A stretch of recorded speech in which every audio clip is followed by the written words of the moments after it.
ಹಂಗೆ ಮನಸ್ಥಿತಿನ ಹಂಗೆ ಇರ್ತದೆ. ಒಟ್ಟು ಬರೇ ಯಾವ್ದು ಬೇಡ ಅಂದಿರ್ತೀವಿ, ಇಲ್ಲಿ ನೋಡ್ರಿ ಇಲ್ಲಿ ನೋಡಬೇಡ್ರಿ ಅಂತ ಬೋರ್ಡ್ ಹಾಕ್ರಿ, ಹೊಳ್ಳ ಬಳ ಅಲ್ಲೇ ನೋಡ್ತಾರೆ ಮಂದಿ. ಏನೂ ಇರೋದಿಲ್ಲ ಅಲ್ಲಿ ಒಳಗೆ ಪ್ರವೇಶ ಇಲ್ಲ ಅಂದರೆ ಅಲ್ಲಿ ಏನಾರು ಇದ್ದಿತ್ತು, ಅಲ್ಲಿ ಏನಾರು ಇದ್ದಿತ್ತು, ಅಲ್ಲಿ ಹೋಗಬೇಕು ನಾವು ಅಂತ ಏನೂ ಇರೋದಿಲ್ಲ. ಅಲ್ಲಿ ಬರೀ ಹಾಕಿದ್ರೆ ಸಾಕು. ಇದಕ್ಕೆ ಹೋಗುತ್ತಿದ್ದಾರೆ. ಈಗ ನೀವು ಗದಗ್ಲಿಂದ ಮುಳುಗುಂದ ಬಸ್ ಹತ್ತೀರಿ ಅಂದರೆ, ಅದರೊಳಗೆ ಬೇರೆ ಬೇರೆ ಇದ್ದವ್ರು ಎಲ್ಲರೂ ಬಂದು ಅದರ ಬಸ್ನಾಗ ಕುಂತಿರ್ತಾರೆ. ನೀವು ಹೋಗುವಂಥ ಬಸ್ನಾಗ ಎಲ್ಲಿ ಯಾವ್ದಾರು ಬಸ್ ತಿಳ್ಕೊರಿ ನೀವು. ಆ ಬಸ್ನಾಗ ಏನು ಕುಂತಿರ್ತಾರಲ್ಲ, ಕುಂತವ್ರು ಒಂದಿಷ್ಟು ಮಂದಿ ಮುಳುಗುಂದ ನಾಲ್ಕಾಕೆ ಇಳಿತಾರೆ, ಇನ್ನೊಂದಿಷ್ಟು ಮಂದಿ ಮಲಸದ ಮದ್ದು ನಾಲ್ಕಾಕೆ ಇಳಿತಾರೆ, ಇನ್ನೊಂದಿಷ್ಟು ಮಂದಿ ಕಡಿಮೆ ನಾಲ್ಕಾಕೆ ಇಳಿತಾರೆ, ಒಂದಿಷ್ಟು ಮಂದಿ ಹರತಿಗೆ ಇಳಿತಾರೆ, ಆಮೇಲೆ ಹೋಗಿ ಒಂದಿಷ್ಟು ಮಂದಿ ಮುಳುಗುಂದ ಇಳಿತಾರೆ. ಆದರೆ 10 ಮಂದಿ ಉಟ್ರು ಕೂಡ ಹತ್ತಾರೆ. ಹತ್ತದಾಗ ಚಂದ ಮಾತಾಡ್ಕೊಂತ ಹೋಗ್ಬೇಕಿಲ್ಲ. ಅವ ಕಣಿವೆ ಕ್ರಾಸ್ ಬಂದಾಗ ಅವ ಅಲ್ಲಿ ಹಿಡಿತಾನ, ಮಲಸಮುದ್ರ ಕ್ರಾಸ್ ಬಂದವ ಅಲ್ಲ ಅಲ್ಲಿ ಹಿಡಿತಾನ, ಅಲ್ಲಿ ನಾಲ್ಕಾಕ್ ಬಂದವ ಅಲ್ಲಿ ಹಿಡಿತಾನ. ಅವ್ರವ್ರ ಸ್ಟಾಪ್ ಬಂದಾಗ ಅವ್ರವ್ರು ಹಿಡಿಯವ್ರ. ಇದು ಎಲ್ಲರಿಗೂ ಗೊತ್ತಿರಲಿ. ನಿಮ್ಮ ಸ್ಟಾಪ್ ಎಲ್ಲೆಲ್ಲಿ ಬರ್ತದ ಅಲ್ಲಿ ಇಳಿಯಬೇಕಾ. ಇಲ್ರಿ ನಾನು ಟಿಕೆಟ್ ಮುಳುಗುಂದ ಬಸ್ ಹತ್ತೀನಿ, ನಾವು ಮುಳುಗುಂದ ಮಟ್ಟ ಹೋಗಿ ಬರ್ತೀನಿ ಅಂತ ಕಣಿವೆ ಕ್ರಾಸ್ನ ಹೋಗ್ತಾನ. ಹರ್ತಿ ಹೋಗಿ ಮುಳುಗುಂದ ಮಟ್ಟ ಬರ್ತೀನಿ ಅಂತಾನೇನು. ಹರ್ತಿ ಬಂತಂದ್ರೆ ಇದ್ದವ್ರಿಗೆ ಟಾಟಾ ಮಾಡ್ತಾನೇನು, ಏನಿಲ್ಲ, ಯಾರು ಹೇಳಂಗಿಲ್ಲ ಕೇಳಂಗಿಲ್ಲ. ಅವನು ಸ್ಟಾಪ್ ಬಂತಂದ್ರೆ ಬಸ್ ನಿಲ್ಲಿಸ್ತಾರೆ, ಸುಮ್ಮನೆ ಇಳಿತಾನೆ. ಎಷ್ಟು ಲಗೇಜ್ ಇರ್ತಾವೆ ಅಷ್ಟು ತೊಗೊಂಡ. ಹಂಗೆ ಪರಮಾತ್ಮ ಅನ್ನುವಂಥವನು ನಮಗೂ ಸ್ಟಾಪ್ಗಳನ್ನು ಕೊಟ್ಟಾನ. ಹೆಂಡತಿಗೊಂದು ಸ್ಟಾಪ್ ಕೊಟ್ಟಾನ, ಗಂಡಿಗೊಂದು ಸ್ಟಾಪ್ ಕೊಟ್ಟಾನ, ಮಕ್ಕಳಿಗೊಂದು ಸ್ಟಾಪ್ ಕೊಟ್ಟಾನ. ಕೆಲವು ಮಂದಿ ಯಾರ್ಯಾರು ಅವ್ರವ್ರ ಸ್ಟಾಪ್ ಬರ್ತಾವೆ ಅವಾಗ ಹೋಗಿ ಇಳಿದು ಹೋಗವ್ರೆ. ಆಯುಷ್ಯ ಹೋಗುತ್ತಿದೆ, ಕೂಡಿರ್ದ ಸತಿಸುತರು ತಮಗೆ ಹರಿದು ಹಂಚಿ ಹೋಗುತ್ತಿದ್ದಾರೆ. ಎಲ್ಲರೂ ಹೋಗವ್ರೆ, ಮನೆಯಾಗಿದ್ದವ್ರು ಎಲ್ಲರೂ ಹೋಗವ್ರೆ. ಹೋಗೋದು ಮುಖ್ಯ ಐತಿ, ಎಲ್ಲರಿಗೂ ಗೊತ್ತೈತಿ. ಆದರೆ ಆಯುಷ್ಯವನ್ನು ವೃಥಾ ಹೋಗಿಸ್ಬಾರ್ದು ಅನ್ನುವಂಥದ್ದನ್ನು ನಾವೆಲ್ಲರೂ ತಿಳ್ಕೊಳ್ಬೇಕಾಗ್ತದೆ. ಎಷ್ಟು ವಿಚಿತ್ರ ನೋಡ್ರಿ. ನಿಮ್ಮ ರಾಮಕೃಷ್ಣ ಪರಮಹಂಸರು ಒಂದು ದಿವಸ ಲೇಟಾಗಿದ್ದರು. ಅವರು ಲೇಟಾಗಿದ್ದಿದ್ದಕ್ಕೆ ಭಾಳ ಮನುಷ್ಯಗೆ ನೋವು ಮಾಡ್ಕೊಂಡು ಕಣ್ಣಾಗ ನೀರು ಹಾಕ್ಕೊಂಡು ಕೂತಿದ್ರು. ಹಿಂಗೆ ಕುಂತಾಗ ಶಿಷ್ಯರು ಬಂದು ಕೇಳಿದರು, ಯಾಕ್ರಿ ಅಪ್ಪ ಅವರು ನೀವು ಇವತ್ತು ಸ್ವಾಮಿ ವಿವೇಕಾನಂದರ ಜಯಂತಿ, ಅವ್ರ ಗುರುಗಳು ರಾಮಕೃಷ್ಣ ಪರಮಹಂಸರು. ಭಾಳ ಮಂದಿ ವಿಚಾರ ಮಾಡಿಕೊಡ್ರಿ, ಬರೀ ಒಂದು ತಾಸಲ್ಲ 1 ನಿಮಿಷ ಲೇಟಾಗಿ ಎದ್ದಿದ್ದಕ್ಕೆ ಭಾಳ ಮನುಷ್ಯಗೆ ನೋವು ಮಾಡ್ಕೊಂಡು ಹೊರಗೆ ಕುಂತಿದ್ರು. ಹೊರಗೆ ಕುಂತಾಗ ಶಿಷ್ಯರು ಬಂದು ಕೇಳ್ತಾರೆ, ಯಾಕ್ರಿಪ್ಪ ಏನಾರು ಕಳ್ಕೊಂಡಿದ್ದಕ್ಕೆ ಇಷ್ಟಕೊಂಡ ದುಃಖದಾಗದಿರನು. ಅವಾಗ ಅವ್ರು ಹೇಳಿದ್ರಂತೆ, ನಾ ಏನು ಕಳ್ಕೊಂಡಿಲ್ಲಪ್ಪ, ಬಟ್ ಕಳ್ಕೊಂಡಿದ್ದು ದೊಡ್ಡದದ, ಆದರೆ ಅದನ್ನು ಹುಡ್ಕಾಕ್ ಹೋದ್ರೆ ಸಿಗುದಿಲ್ಲ ಅನ್ನೋದು ನನಗೆ ಗೊತ್ತೈತಿ. ಶಿಷ್ಯರಿಗೆ ಅಂತದ, ಕಳ್ಕೊಂಡಿಲ್ಲ ಅಂತೀರಿ, ಕಳ್ಕೊಂಡಿದ್ದು ದೊಡ್ಡದೈತೆ ಅಂತೀರಿ, ಹುಡುಕಿದ್ರೆ ಸಿಗುದಿಲ್ಲ ಅಂತೀರಿ, ಅಂಥ ವಸ್ತು ಯಾವುದು ನೀವು ಕಳ್ಕೊಂಡಿಲ್ಲರಪ್ಪ, ಹುಡ್ಕಾಕ್ ಹೋಗ್ಬೇಡ್ರಿ ಅಂದ್ರೆ ಅವ್ರಿಗೆ ಮತ್ತೊಟ್ಟು ಹುಚ್ಚಿಡ್ದಂಗೆ ಆತ ಅವ್ರಿಗೆ. ನೀವು ಕಳ್ಕೊಂಡಿಲ್ಲ ಹುಡುಕ್ಬೇಡ್ರಿ ಅಂತೀರಿ, ಯಾವುದದು ಅಂತ ಕೇಳಿದ್ರೆ ಅವಾಗ ರಾಮಕೃಷ್ಣ ಪರಮಹಂಸರು ಒಂದು ಚಲೋ ಮಾತು ಹೇಳ್ತಾರೆ, ತಮ್ಮ ದಿವಸ ನಾ ಇಷ್ಟು ಕೇಳ್ತಿದ್ದೆ, ಇವತ್ತು ಯಾಕೋ ದೇಹದ ಮೇಲೆ ಆಯುಷ ಹೆಚ್ಚಾಗಿ ಒಂದು 10 ನಿಮಿಷ ಲೇಟಾಗಿ ಎದ್ದು ಸೂರ್ಯ ಹೊರಗೆ ಬಂದ ಮೇಲೆ ಎದ್ದು ಬಂದಿನಲ್ಲಪ್ಪ, ಆ 10 ನಿಮಿಷ ನನ್ನ ಜೀವನದಾಗ ಎಂದೂ ಹೊಳ್ಳಿ ಬರೋಕ್ಕೆ ಸಾಧ್ಯ ಇಲ್ಲ. 10 ನಿಮಿಷ ಲೇಟಾಗಿ ಎದ್ದಿದ್ದಕ್ಕೆ ಮನುಷ್ಯಗೆ ದುಃಖ ಆಗೈತಿ ಅಂದ್ರೆ ಅವರು ಹಂಗೆ ಕುಂತ್ರ ಅಲ್ಲಿ ಚಪ್ಪಾಳಿ ಹೊಡಿ ಅಂತ ಹೇಳಿ ನಿಮಗೆ ನಾ ಕೇಳಾಕತ್ತೆ ನಿಮಗೆ. 10 ನಿಮಿಷ ಲೇಟ್ ಆಗಿದ್ದಕ್ಕೆ ಅವ್ರು ಅಟ್ಟಾಕೊಂಡ ಪರಿತಪ್ಪಿಸಿದ್ರೆ ನೀವು ಎಷ್ಟು ಮಂದಿ ಮತ್ತೊಬ್ಬರ ಬಗ್ಗೆ ಮಾತಾಡಕ್ಕೆ ಕಳೆದಲ್ಲ ಟೈಮ್, ಮತ್ತೊಬ್ಬರು ಕಟ್ಟಿ ಮೇಲೆ ಕುಂತವ್ರ ಬಗ್ಗೆ ಮಾತಾಡಕ್ಕೆ ಕಳೆದಿರಿ, ಸುಮ್ಕ ಮಾತಾಡಿರಿ, TV ನೋಡಿ ಕಳೆದಿರಿ, ಸುಮ್ಕ ಯಾವುದು ಸಂಬಂಧ ಇಲ್ಲಾರ ಜಾಗಕ್ಕೆ ಹೋಗಿ ಕಳೆದಿರಿ, ಯಾರ ಬಗ್ಗೆ ಮಾತಾಡ್ಕೊಂತ ಮತ್ತೊಬ್ಬರ ಕಡೆ ಟೀಕಾ ಮಾಡ್ಕೊಂತ ಮತ್ತೊಬ್ಬರ ಬಗ್ಗೆ ಆಡ್ಕೊಂತ ಹಿಂಗೆ ಮಾಡ್ಕೊಂತ ಇಷ್ಟಾಕೊಂಡು 10 ನಿಮಿಷ ಲೇಟ್ ಆಗಿದ್ದಕ್ಕೆ ಅವ್ರ ಜೀವನದ ಸಾರ್ಥಕ ಕ್ಷಣವಾಯ್ತಂತ ದುಃಖ ಮಾಡ್ಕೊಂಡಾರ. ಎಷ್ಟು ಕ್ಷಣಗಳನ್ನು ನಾವು ಹಂಗೆ ಕಳೆದಿಲ್ಲ ಹೇಳಿ ನೋಡೋಣ. 5 ಮಂದಿ ಕುಡ್ಕೊಂಡು ಕಟ್ಟಿ ಮೇಲೆ ಕುತ್ಕೊಂಡು ಇಡೀ ಊರು ಮಂದಿ ಸುದ್ದಿ ಮಾತಾಡ್ತಿರ್ತಾರೆ. ಯಾವ ಹಂಗೆ ನೋಡು, ಅವ ಹಿಂಗೆ ನೋಡು, ಅವ್ನು ಬರೋಬ್ಬರಿ ಆತು ನೋಡು, ಇವ ಹಿಂಗೆ ಮಾಡಿದ್ ನೋಡು, ಎಲ್ಲ ಇಡೀ ಊರು ಮಂದಿದ ಸುದ್ದಿ ಮಾತಾಡ್ತಿರ್ತಾರೆ ಅವ್ರು. ಆ ಓಣ್ಯಾಗ ಹಂಗಂತ, ಈ ಓಣ್ಯಾಗ ಹಿಂಗಂತ ನೋಡ್ರಿ. 5 ಮಂದಿ ಕುಡ್ಕೊಂಡು ಕಟ್ಟಿ ಮೇಲೆ ಕುತ್ಕೊಂಡು ಅವ್ರ ಸುದ್ದಿಯನ್ನು ಇವ್ರು ಮಾತಾಡ್ಬೇಕಾದ್ರೆ ಅದ್ರಾಗ ಒಂದು ಸ್ವಲ್ಪ ನಂದು ಏನಾದ್ರು ಕೆಲಸ ಐತಂತ ಒಬ್ಬ ಎದ್ದು ಹೋದ್ನಂದ್ರೆ ಅವಾಗ ಅವನ್ನ ಬಿಡ್ತಾರ ನಾವು, ಈ ಮಗನ ರೀ ಅವನ ಈ ಹೋದವ ಏನಾದ್ರಲ್ಲ ಅವನದನ ಅಂತ 4 ಮಂದಿ ಕುಡ್ಕೊಂಡು ಮತ್ತೆ ಇವನು ಮಾತಾಡ್ತಾನೆ. ಇವ ಹಿಂಗೆ ಹೊರಗೆ ಎದ್ದು ಹೋದಾದ್ರೆ ಮತ್ತೆ ಅವನದು ಚಲುವ, ಅವನ ರೀ ಅಂತ ಎಲ್ಲ ಹೋದ ಮೇಲೆ ಇವ ಲಾಸ್ಟ್ನೇ ಕುಡ್ದಾವ ಮತ್ತೊಬ್ಬನ ಕಡೆ ಕೈ ಮಾಡಿ ತೋರಿಸ್ಬೇಕಾದ್ರೆ ಈ ಕೈಯಾಗಿದ್ದ ಬರಳು 3 ಕಡೆ ಇವನ ಕಡೆ ಕೈ ಮಾಡಿ ತೋರಿಸ್ತಾವ. ನೀ ಅವನ ಕಡೆ 1 ಪಟ್ಟು ಬಳೆ ಮಾಡಿ ತೋರಿಸಿದ್ರೆ ಇನ್ನು 3 ಪಟ್ಟು ಅವನಕ್ಕಿಂತ ದೊಡ್ಡ ಹುಚ್ಚು ನೀ ಅದೀಯಪ್ಪ, ನಿನ್ನ ಕಡೆ ನೀ ನೋಡ್ಕೊ ಅಂತ ನಮ್ಮ ಬಳ್ಳ ನಮಗೆ ಹೇಳ್ತಾವ. ಈ ಜ್ಞಾನ ಯಾರಿಗೂ ಬರಲಿಕ್ಕೆ ಸಾಧ್ಯನೇ ಇಲ್ಲ. ನಮ್ಮ ಬಳ್ಳ ಹಿಂಗೆ ಮಾಡಿದಾಗ ನೋಡ್ರಿ 3 ಬಳ್ಳ ನಮಗೆ ಹೇಳ್ತಾವ, ನೀ ಅವನಕ್ಕಿಂತ 3 ಪಟ್ಟು ಅದೀಪ, ನೀ ತಿದ್ದುಕೊ ಮೊದಲು ಅಂತ. ಲೋಕದ ಡೊಂಕ ನೀವೇಕೆ ತಿದ್ದುವಿರಿ, ಲೋಕದ ಡೊಂಕ ನೀವು ಯಾಕೆ ತಿದ್ದಾಕ ಹೊಂಟಿಯಪ್ಪ? ಏನು ತಲೆ ಮ್ಯಾಗ ಕೈ ಇಟ್ಕೊಂಡು ಮ್ಯಾಗ ಕುತ್ಕೊಂಡ್ರೆ ಎಲ್ಲ ವ್ಯವಸ್ಥೆ ಆಗೇ ಬಿಡ್ತೈತೆ ಅಂತ ತಿಳ್ಕೊಂಡ್ರಿ ನೀವು. ವ್ಯವಸ್ಥೆ ಮಾಡೋವನ ಬೇರೆ ಅದಾನ ಭಗವಂತ, ಅವ ನಮಗೇನು ಬೇಕು ಅವನ್ನೆಲ್ಲ ಮಾಡೇ ಇಟ್ಟಾನ. ನೀ ಇಲ್ಲಿ ಕುತ್ಕೊಂಡು ಒಣ ಚಿಂತೆ ಮಾಡಿದ್ರೆ ಏನು ಬರೋದೈತಿ? ಇಲ್ಲಿ ಚಿಂತೆ ಮಾಡಕ್ಕೆ ಬಿಟ್ಟಿಲ್ಲ ಅವನ ಮನೇಲಿ, ಸುಮ್ಮನೆ ಚಿಂತನೆ ಮಾಡಂತ ಕಳಿಸ್ಯಾನ ಅಷ್ಟೇ.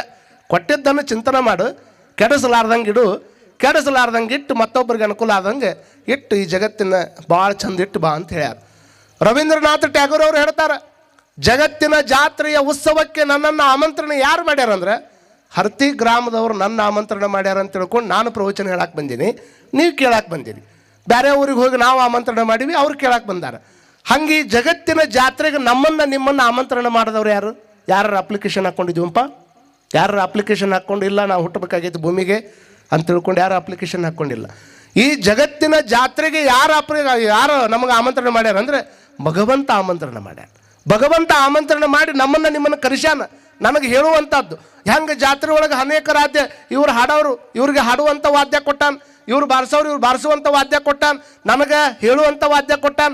ನಿಮ್ಮ ಜೀವನದಾಗ ನಿಮಗೆ ಬೇಕಾದಂಥ ಎಲ್ಲ ವಾದ್ಯಗಳನ್ನು ಕೊಟ್ಟ ಜಗತ್ತಿನ ಜಾತ್ರೆಯ ಸೊಬಗನ್ನು ಹೆಚ್ಚು ಮಾಡ್ರಿ ಅಂತ ತಿಳ್ಕೊಂಡು ನಿಮ್ಮನ್ನು ತಂದುಬಿಟ್ಟಾನೆ ಹೊರತಾಗಿ ಇದನ್ನು ಕೆಡಿಸಿ ಹೋಗಂತ ತಿಳ್ಕೊಂಡು ನಾವು ಎಲ್ಲಿ ಹೇಳೇ ಇಲ್ಲ. ಯಾರು ಚಲೋ ಹಾಡ್ತಾರೆ, ಯಾರು ಚಲೋ ಬಾರಿಸ್ತಾರೆ, ಯಾರು ಚಲೋ ಮಾತಾಡ್ತಾರೆ, ಇನ್ನೊಮ್ಮೆ ಅವ್ರನ್ನ ಕರೀತಾರೆ. ಇಲ್ಲ ಅಂದರೆ ಅವ್ರನ್ನ ಕರೆಯಂಗಿಲ್ಲ. ಹಂಗೆ ಅವ ಕೊಟ್ಟ ಸೃಷ್ಟಿ ಒಳಗೆ ಅವ ಕೊಟ್ಟ ಪಾರ್ಟನ್ನು ನೀನು ಸರಿಯಾಗಿ ಆರ್ಟ್ ಮುಖಾಂತರವಾಗಿ ಬದುಕಲಿಲ್ಲ ಅಂತಂದ್ರೆ ನಿನ್ನ ಕರೆಯವ್ರು ಯಾರದಾರ ಇಲ್ಲಿ? ಯಾರು ಕರೀತಾರಪ್ಪ ನಿನ್ನ? ಹೌದು, ಮತ್ತೊಮ್ಮೆ ಇಲ್ಲ ಬಾ ನಿನ್ನ ಕೆಲಸ ಐತೆ ಅಂತ ಹೇಳೋರು ಯಾರು? ಅದಕ್ಕೆ ಅವ್ರು ಹೇಳ್ತಾರೆ ಒಂದೊಂದು ಕ್ಷಣನ ಅವರು ಅಷ್ಟು ಚಂದ ಬದುಕ್ಯಾರ ಸೀರಿಯಸ್ ಆಗಿ. ನಾವು ಎಷ್ಟು ಟೈಮ್ ಪಾಸ್ ಮಾಡ್ಕೊಂಡು ಬದುಕಾಕತ್ತೀವಿ, ನಮ್ಮ ಜೀವನನ ಭಯಂಕರ ಟೈಮ್ ಪಾಸ್ ಮಾಡ್ಕೊಂಡು ಬದುಕಾಕತ್ತೀವಿ. ಎಷ್ಟು ಟೈಮ್ ಪಾಸ್ ಮಾಡ್ತಾರೆ ಅಂದರೆ ಒಬ್ಬವ ರೈಲ್ವೆ ಸ್ಟೇಷನ್ನಾಗ ಹೋಗಿ ಹೊಳ ಗೇಟ್ ಹಾಕಿತ್ತ. ಗೇಟ್ ಹಾಕಿದ ಕೂಡಲೇ ನಾವು ಹೋಗವ ಈ ಕಡೆಯಿಂದ ರೈಲ್ವೆ ಎಷ್ಟಕ್ಕೆ ಬರ್ತೈತ್ರಿ ಅಂದವ. ಈಗೇನು ಬರೋ ಟೈಮ್ ಆಗೈತಪ್ಪ ಅದಕ್ಕೆ ಗೇಟ್ ಹಾಕಿನಿ ಅಂದ್ರೆ ಅವರು ಅಲ್ಲಿರ್ದಾಕಂತವ್ರು. ಅದು ಬಂದು ಪಾಸ್ ಆದ್ಮೇಲೆ ಗೇಟ್ ತೆಗೆತ ಅಲ್ಲೇ ನಿಂತಾನೆ. ಮತ್ತೆ ಗೇಟ್ ಹಾಕಿದ್ಮೇಲೆ ಮತ್ತೆ ಬಂದಾನ. ಅಲ್ರಿ ಈ ಕಡೆಯಿಂದ ಹೋತಲ್ಲ, ಈ ಕಡೆಯಿಂದ ಯಾವಾಗ ಬರ್ತೈತಿ ಅಂದವ. ಮತ್ತೆ ಅದು ಈಗ ಸದ್ಯ ಬರೋದೈತಿ, ಈಗ ಅದಕ್ಕೆ ಸಂಬಂಧ ಗೇಟ್ ಹಾಕಿವಿ ಅಂದ್ರೆ ಅವರು. ಇವ ಈ ಕಡೆದೂ ಕೇಳ್ಕೊಂಡಾನ, ಆ ಕಡೆದು ಕೇಳ್ಕೊಂಡಾನ. ಮತ್ತು ಮೂರನೇ ಗೇಟ್ ತೆಗೆದ್ಮೇಲೆ ಹೋಗ್ಬೇಕಿಲ್ಲ ಸುಮ್ಮನೆ ಮತ್ತೆ ಯಾವಾರ ಬರುವುದವನ್ರಿ ಅಂದವ. ಮತ್ತೆ ಅವ ಅಂದ ಅಲ್ಲೋ ಎಲ್ಲ ಈ ಕಡೆದ್ರು ಬಂದು ಹೋತು, ಆ ಕಡೆದ್ರು ಬಂದು ಹೋತು, ನೀವು ಹೋಗೋದ್ರೆ ಎಲ್ಲಿ? ಇಲ್ರಿ ನಾ ಹಳಿ ದಾಟಿ ಆ ಕಡೆ ಹೋಗ್ಬೇಕಾಗಿದ್ರಿ ಅಂದ. ಎಲ್ಲಿಗೆ? ಹಳಿ ದಾಟಿ ಆ ಕಡೆ ಹೋಗಕ್ಕೆ ಇಷ್ಟ ಕೊಂಡಾಡ್ಯಾಡ ನೋಡ್ರಿ ಅವನ ಹತ್ರ. ಏನು ಮಾಡೋದು? ಟೈಮ್ ಪಾಸ್ ಜೀವನ. ಕೆಲವು ಮಂದಿ ರೈಲ್ವೆದಾಗ ಮಾತಾಡಕತ್ತಿದ್ರು, ಇಬ್ಬರು ಇದ್ರ ಬದ್ರ ಕುತ್ಕೊಂಡು ಮಾತಾಡಕತ್ತು. ಯಾವ್ರಿ? ನಮ್ದು ಹರ್ತಿರಿ ಅಂದವ ಒಬ್ಬ ಕುಂತಾವ. ಹಂಗೆ ತಿಳ್ಕೊರಿ, ಹರ್ತಿ ಹೌದಾ? ನಮ್ಮದು ಹರ್ತಿನ ಅಂದವ. ಇದ್ರ ಕುಂತಾವ, ಅವಂದು ಹರ್ತಂತ ಇವಂದು ಹರ್ತಂತ ಏನು ಗೊತ್ತಿಲ್ಲಾರ್ದಂಗೆ ಮಾತಾಡಕತ್ತಾರಲ್ಲ ಇಬ್ಬರಿಗೆ. ಅದನ್ನು ಕೂತ್ಕೊಂಡು 20 ಮಂದಿ ನೋಡಾಕತ್ತಿದ್ರು ಆ ಕಡೆ ಈ ಕಡೆ ಏನಾರ ಮಾತಾಡ್ತಾರೆ ಇವ್ರು ಅಂತ. ಅದ್ರಾಗ ಒಬ್ಬ ಅಂದ, ನಿಮ್ದು ಹರ್ತಿ ಎಲ್ಲಿ ಮನೆ ಐತ್ರಿ? ನಮ್ದು ಅಲ್ಲಿ ಬಸವಣ್ಣನ ಗುಡಿ ಐತಲ್ರಿ ಅದ್ರ ಮುಂದೆ ಐತ್ರಿ ನಮ್ಮ ಮನೆ. ನಮ್ದು ಅಲ್ಲಿ ಐತ್ರಿ ಅಂದವ.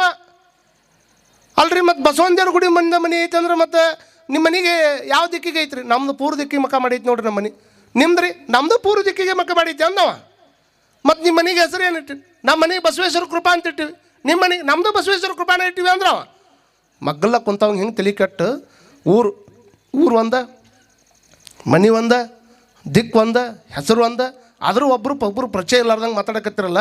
ಏನು ನಿಮ್ಮ ಆಟ ಅಂತ ಕೇಳಿದ್ರೆ ಯಾವ್ರವ್ರು ನೀವು ಅಂತ ಕೇಳಿದ್ರೆ ಸುಮ್ಮನೆ ಕೂತವ್ರು ಮಾರ ನಾವು ಒಂದ ಮನೆಯಾಗ ಇಬ್ಬರು ಅಣ್ಣ ತಮ್ಮ ಅಂದ್ರೆ ಅಂತ ಅವ್ರು ಹಿಂಗ್ಯಾಕೆ ಮಾತಾಡಕತ್ತೀರಿ? ಟೈಮ್ ಪಾಸ್ ಅಂದಂತಾವ. ಟೈಮ್ ಪಾಸ್ ಅಂತ ಹೊಂಟ್ರೆ ಜೀವನದಾಗ ಪಾರ್ಟ್ ಟೈಮ್ ಸಹಿತ ಕೆಲಸ ಸಿಗೋದಿಲ್ಲ. ತಲೆಗೆ ಇಟ್ಕೊಳ್ರಿ. ಎಷ್ಟು ಮಂದಿ ಹೆರಾಲ್ಡ್ ಸ್ಟ್ರೂಸ್ ಅನ್ನುವಂಥ ಒಬ್ಬ ವ್ಯಕ್ತಿ ಜಗತ್ತಿನ ಎಲ್ಲ ಭಾಷೆಗಳನ್ನು ಮಾತಾಡ್ತಾನೆ. ಎಲ್ಲ ಪುಸ್ತಕಗಳನ್ನ 50,000 ಪುಸ್ತಕಗಳನ್ನು ಸಂಗ್ರಹ ಮಾಡ್ಯಾನ. ಅವು ಮಲ್ಕೊಳ್ಳುವಂಥ ಕೋಲಿ ಒಳಗೆ ಪುಸ್ತಕಗಳನ್ನು ಇಟ್ಟಾನ. ನಮಗೆ ಸಿಲೆಬಸ್ನಾಗಿರುವಂಥ 6 ಅಧ್ಯಾಯದ ಪುಸ್ತಕ ಓದ್ಬೇಕಂದ್ರೆ ಸಿಕ್ಕಾಪಟ್ಟಿ ತಾಳ್ಮೆ ಕಳ್ಕೊತೀವಿ ನಾವು.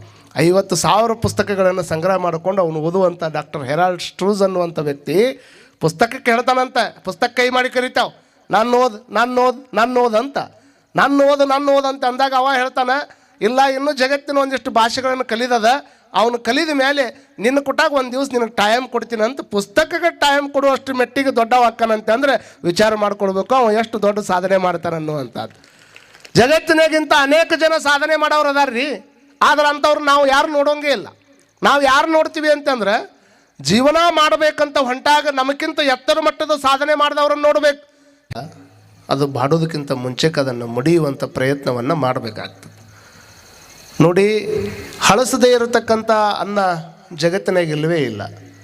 ಅದು ಹಳಸೋದಕ್ಕಿಂತ ಪೂರ್ವದಲ್ಲಿ ಅದನ್ನು ತಿನ್ನುವಂಥ ಪ್ರಯತ್ನವನ್ನು ಮಾಡಬೇಕಾಗ್ತದೆ. ಕೊಳೆಯದೇ ಇರತಕ್ಕಂಥ ಹಣ್ಣು ಜಗತ್ತಿನಾಗ ಇಲ್ಲವೇ ಇಲ್ಲ. ಯಾವ ಹಣ್ಣು ಹುಟ್ಟದ ಅದು ಒಂದು ದಿವಸ ಕೊಳೆಯುವುದೇ. ಏನು ಅನ್ನ ಮಾಡಿರ್ತೀರಿ, ಅನ್ನ ಮರುದಿವಸದ ಹಳಸದೇ ಇರತಕ್ಕಂಥ ಅನ್ನ ಇಲ್ಲ. ಹಳಸೋದಕ್ಕಿಂತ ಮುಂಚೆಗೆ ಅದನ್ನು ಉಣ್ಣುವಂಥ ಪ್ರಯತ್ನವನ್ನು ಮಾಡಬೇಕು. ಕೊಳೆಯದೇ ಇರತಕ್ಕಂತಹ ಹಣ್ಣು ಇಲ್ಲವೇ ಇಲ್ಲ. ಅದು ಕೊಳತು ಹೋಗೋದಕ್ಕಿಂತ ಪೂರ್ವದೊಳಗೆ ಅದನ್ನು ತಿನ್ನುವಂಥ ಪ್ರಯತ್ನ ಮಾಡಬೇಕು. ಹಾಗೆ ಸಾಯದೇ ಇರತಕ್ಕಂಥ ಮನುಷ್ಯ ಜಗತ್ತಿನಾಗ ಇಲ್ಲವೇ ಇಲ್ಲ. ಅವ ಸಾಯೋದಕ್ಕಿಂತ ಮುಂಚೆಕ್ಕೆ ಇಲ್ಲಿ ಏನಾದರೂ ಒಂದು ಮಹತ್ ಕಾರ್ಯವನ್ನು ಮಾಡೇ ಸಾಯ್ಬೇಕನ್ನುವಂಥದ್ದನ್ನು ನಾವೆಲ್ಲರೂ ತಲೆಯಾಗಿಟ್ಕೊಳ್ಬೇಕಾಗ್ತದೆ. ಬ್ಯಾಂಕ್ನಾಗಿರುವಂಥ ಬ್ಯಾಲೆನ್ಸ್ ಕಮ್ಮಿ ಆದ್ರೆ ನೋಡ್ರಿ, 1,00,000 ರೂಪಾಯಿ ರೊಕ್ಕ ಇಟ್ಟು ಬಂದಿರ್ತೀವಿ. 1,00,000 ರೂಪಾಯಿ ರೊಕ್ಕ ಈ ಬ್ಯಾಂಕ್ನಾಗ ಇಟ್ಟು ಬಂದ್ರೆ ಅವಾಗ ಭಾಳ ಮಂದಿ ಅಂತಾರೆ ಅದರೊಳಗೆ ಒಂದು 50,000 ರೂಪಾಯಿ ಅದಕ್ಕೆ ಖರ್ಚಾದವು ಅಂದ್ರೆ ಮಾತಾಡೋಕ್ಕೆ ಚಲೋ ಮಾಡುತ್ತೆ. ನಾವು 50,000 ರೂಪಾಯಿ ಖರ್ಚಾಗ್ಬಿಟ್ಟೈತ್ರಿ, ಹೆಂಗಾರ ಮಾಡಿ ಮತ್ತೆ ಸುದ್ದ ಅದನ್ನು 1,00,000 ರೂಪಾಯಿ ಮಾಡ್ಬೇಕ್ರಿ ಅಂತ ಚಿಂತೆ ಮಾಡೋಕ್ಕೆ ಚಲೋ ಮಾಡುತ್ತಾನೆ ಮನುಷ್ಯ. ನಿಮ್ಮ ಬ್ಯಾಂಕ್ನೊಳಗಿರುವಂಥ ನಿಮ್ಮ ಬ್ಯಾಲೆನ್ಸ್ ಒಂದಿಷ್ಟು ಕಡಿಮೆ ಆದರೆ ನಮಗೆ ಭಾಳ ಮಂದಿ ಚಿಂತೆ ಹತ್ತದ, ವಿಚಾರ ಮಾಡ್ಕೋಬೇಕು. ಮತ್ತು ಬ್ಯಾಂಕ್ನಾಗಿನ ಬ್ಯಾಲೆನ್ಸ್ ಕಡಿಮೆ ಆದರೆ ಚಿಂತೆ ಮಾಡವ್ರ ಭಗವಂತ ಆಯುಷ್ಯ ಅನ್ನುವಂಥ ರೊಕ್ಕವನ್ನು ಕೊಟ್ಟು ಈ ಭೂಮಿ ಕಳಿಸ್ಯಾನ ನಮ್ಮನ್ನು. ಇದರಾಗಿನ ಆಯುಷ್ಯ ಅನ್ನುವಂಥದ್ದು ದಿವಸ ಕಮ್ಮಿ ಹಾಕ್ಕೊಂತ ಬರಾಕತ್ತದ. ಆದ್ರೆ ಒಬ್ಬರೂ ತಲೆಯಾಗಿಟ್ಕೊಂಡಿಲ್ಲ. ಆ ಬ್ಯಾಲೆನ್ಸ್ ಏನಾದರೂ ಕಮ್ಮಿ ಆದ್ರೆ ಹೊಳ್ಳಿ ಕುಡ್ಸಕ್ಕೆ ಬರ್ತದೆ, ಹೊಳ್ಳಿ ಅದನ್ನು ಸರಿ ಮಾಡಕ್ಕೆ ಬರ್ತದೆ. ಬಟ್ ಆಯುಷ್ಯದಾಗಿರತಕ್ಕಂಥ ಒಂದು ಕ್ಷಣ ತೆಳಗೆ ಹೋಯಿತು ಅಂತಂದರೆ ಹೊಳ್ಳಿ ಕುಡ್ಸಕ್ಕೆ ಇದನ್ನು ಬರಂಗಿಲ್ಲ. ಇದು ಕರಗೋದ್ರೊಳಗನ, ಇದು ಹೋಗೋದ್ರೊಳಗನ, ಈ ಜೀವನದೊಳಗೆ ನೋಡ್ರಿ ನಾವೆಲ್ಲ ತಿಳ್ಕೊಳ್ಬೇಕಾಗ್ತದೆ. ಗಡಿಯಾರ ಯಾವಾಗಲೂ ಟಿಕ್ ಟಿಕ್ ಟಿಕ್ ಟಿಕ್ ಅಂತೈತೆ, ಹೌದಲ್ಲ ಅಂತತಿಲ್ಲಮ್ಮ?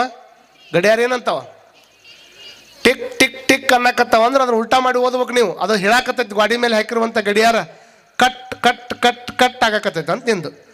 ಟಿಕ್ ಟಿಕ್ ಅನ್ನುವಂಥ ಗಡಿಯಾರವನ್ನು ನೋಡಿದಾಗ ನಮ್ಗೆ ಅನಿಸ್ಬೇಕು, ಏನಂತ ಅನಿಸ್ಬೇಕಂದ್ರೆ ನನ್ನ ಜೀವನದ ಆಯುಷ್ಯ ಅನ್ನುವಂಥದ್ದು ಕಟ್ ಆಗಕತ್ತದ. ಇದು ಕಟ್ ಆಗೋದ್ರಾಗ ನಾ ಜೀವನದಾಗ ಒಂದು ಸೆಟ್ ಆಗಿ ತೋರಿಸೇಬೇಕು ಅನ್ನುವಂಥ ಕಾರಣವನ್ನು ಇಟ್ಕೊಂಡು ಬದುಕಬೇಕು ಅನ್ನುವಂಥದ್ದು ನಮ್ಮೆಲ್ಲರೂ ತಿಳಿಯಾಗಿರ್ಬೇಕಾಗ್ತದೆ. ದಿವಸ ಹೋಗೋದ, ದಿವಸ ಇದು ಕಮ್ಮಿ ಹಾಕ್ಕೊಂತಾನೆ ಬರ್ತದೆ. ಆಯುಷ್ಯ ಕ್ಷಣ ಏಕೋಪಿ ನ ತುಲ್ಯ ಸ್ವರ್ಣಕೋ ಸಋತ ನೀಯತೇನ ಪ್ರಮಾದ ಸುಮಹಾನಯಂ. ಆಯುಷ್ಯ ಅನ್ನುವಂಥದ್ದು ಒಂದು ಕ್ಷಣ ಹೋಯಿತು ಅಂತಂದ್ರೆ ಕೋಟಿ ಕೋಟಿ ರತ್ನಗಳನ್ನು ಕೊಟ್ಟು ತೊಗೊಂಡು ಬರ್ತೀನಿ ಅಂದ್ರೂ ಸಹಿತ ಅದನ್ನು ಹೊಳ್ಳಿ ತರಲಿಕ್ಕೆ ಆಗೋದಿಲ್ಲ. ಒಂದು ಕ್ಷಣ ಆಯುಷ್ಯ ಅನ್ನುವಂಥದ್ದು ಅಷ್ಟಾಕೊಂಡ ಕಿಮ್ಮತ್ತಿಂದ ಐತೆ ಅಂತಂದ್ರೆ ಆಯುಷ್ಯ ಹೋಗುತ್ತಿದೆ, ಭವಿಷ್ಯ ತೊಲಗುತ್ತಿದೆ. ಕೂಡಿರ್ದ ಸತಿಸುತರು ತಮಗೆ ಹರಿದು ಹಂಚಿ ಹೋಗುತ್ತಿದ್ದಾರೆ. ಬಂಜೆಯಾಗಿ ಕೆಡಬೇಡ ಶಿವನ ಅರಿಮರುಳೆ. ಆಯುಷ್ಯ ಹೋಗುತ್ತಿದೆ. ಇಲ್ಲಿ ಕುಂತೀರಿ, ಹೊಂಟೈತಿಲ್ಲ ಈಗ ಆಯುಷ್ಯ. ರಾತ್ರಿ ಮಲ್ಕೊಂತೀರಿ, ಹೋಗ್ತೈತಿಲ್ಲ ಆಯುಷ್ಯ. ಉದಯಾಸ್ತಮಾನವೆಂಬ ಕೊಳಗದಲ್ಲಿ ಆಯುಷ್ಯವೆಂಬ ರಾಶಿ ಅಳೆದು ಕಳೆದು ತೀರಿ ಹೋಗದ ಮುನ್ನ. ಉದಯ ಅಸ್ತಮಾನ. ಉದಯ ಅಂದ್ರೆ ಮುಂಜಾನೆ, ಅಸ್ತಮಾನ ಅಂದ್ರೆ ಸಾಯಂಕಾಲ. ದಿವಸ ಎಷ್ಟು ಹೊಕ್ಕವ ಹಂಗೆ ಹೋಗೇ ಹೊಕ್ಕವ. ಹೋಗೋದನ್ನು ನಾವು ಲೆಕ್ಕ ಹಾಕ್ಕೊಂಡ ಕುಂತೀವಿ. ಆದರೆ ಉದಯ ಅಸ್ತಮಾನವೆಂಬ ಆಯುಷ್ಯವೆಂಬ ರಾಶಿಯಲ್ಲಿ ಆಯುಷ್ಯ ಅನ್ನುವಂಥ ರಾಶಿಯನ್ನು ಭಗವಂತ ಕೊಟ್ಟಾನ. ಅಮ್ಮ ಈ ಕಡೆ ನೋಡ್ರಮ್ಮ, ಈ ಕಡೆ ನೋಡ್ರಿ. 11 ದಿವಸ ಆತು ನೀವು ಹೋಗೋರ್ನ ಬರೋರು ನೋಡ್ಬೇಡ ಅಂತೇಳಿ ಆ ಕಡೆ ನೋಡ್ತಿರಲ್ಲ. ಮತ್ತು ಮನುಷ್ಯನ ಸ್ವಭಾವ ಹಂಗಾಗಿಬಿಟ್ಟೈತಿ, ಕೆಟ್ಟದ್ರ ಕಡೆನೂ ಹೊಕ್ಕೈತಿ. ನೊಣ ನೋಡ್ರಿ.